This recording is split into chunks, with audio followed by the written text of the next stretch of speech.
نجس چاقو، چھری یا مٹی اور تانبے وغیرہ کے برتن اگر دہکتی آگ میں ڈال دیے جائیں تو بھی پاک ہو جاتے ہیں۔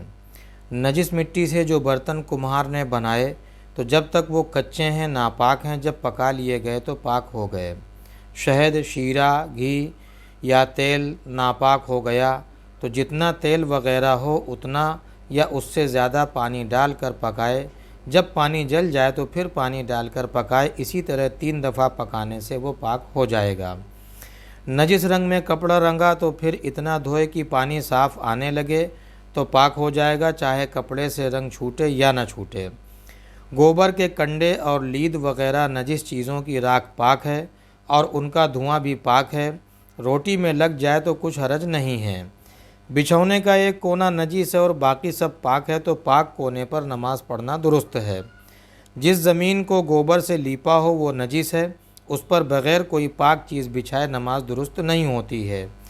گوبر سے لیپی ہوئی زمین اگر سوکھ گئی تو اس پر گیلا کپڑا بچھا کر بھی نماز پڑھنا درست ہے، لیکن وہ اتنا گیلا نہ ہو کہ اس زمین کی کچھ مٹی چھوٹ کر کپڑے میں بھر جائے۔ پیر دھو کر ناپاک زمین پر چلا اور پیر کا نشان زمین پر بن گیا تو اس سے پیر ناپاک نہ ہوگا۔ ہاں، اگر پیر کے پانی سے زمین اتنی بھیگ گئی کہ زمین کی کچھ مٹی یا نجس پانی پیر میں لگ جائے تو وہ نجس ہو جائے گا۔ جس بچھونے پر سویا وہ ناپاک تھا اور پسینہ سے وہ کپڑا تر ہو گیا تو اس کا بھی یہی حکم ہے کہ اس کا کپڑا اور بدن ناپاک نہ ہوا۔ نجس مہندی ہاتھوں پیروں میں لگائی تو 3 دفعہ خوب دھو ڈالنے سے ہاتھ پیر پاک ہو جائیں گے۔ رنگ کا چھڑانا واجب نہیں ہے۔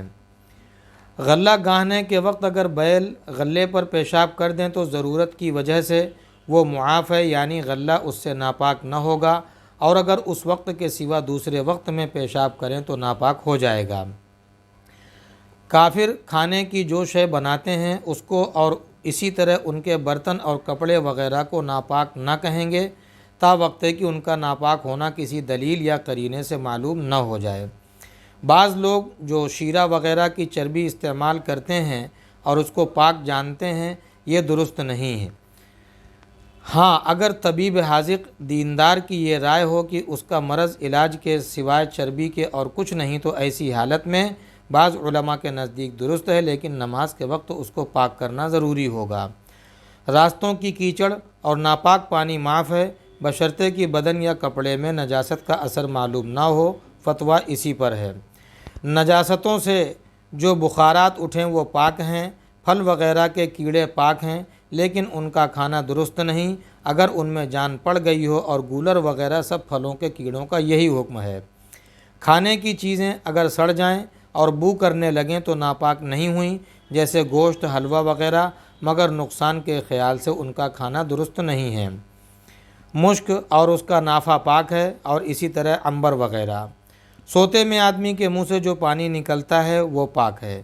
گندا انڈا حلال جانور کا پاک ہے بشرطے کہ ٹوٹا نہ ہو۔ جس پانی سے کوئی نجس چیز دھوئی جائے وہ نجس ہے۔ مردہ انسان کو جس پانی سے نہلایا جائے وہ پانی نجس ہے۔ مردہ انسان کے منہ کا لعاب نجس ہے۔ سانپ کی کیچلی پاک ہے لیکن اس کی کھال نجس ہے، یعنی وہ جو اس کے بدن سے لگی ہوتی ہے۔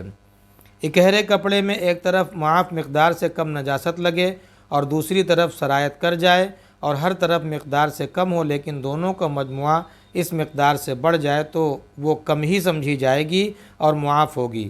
ہاں، اگر کپڑا دوہرا ہو اور اس مقدار سے بڑھ جائے تو وہ زیادہ سمجھی جائے گی اور معاف نہیں ہوگی۔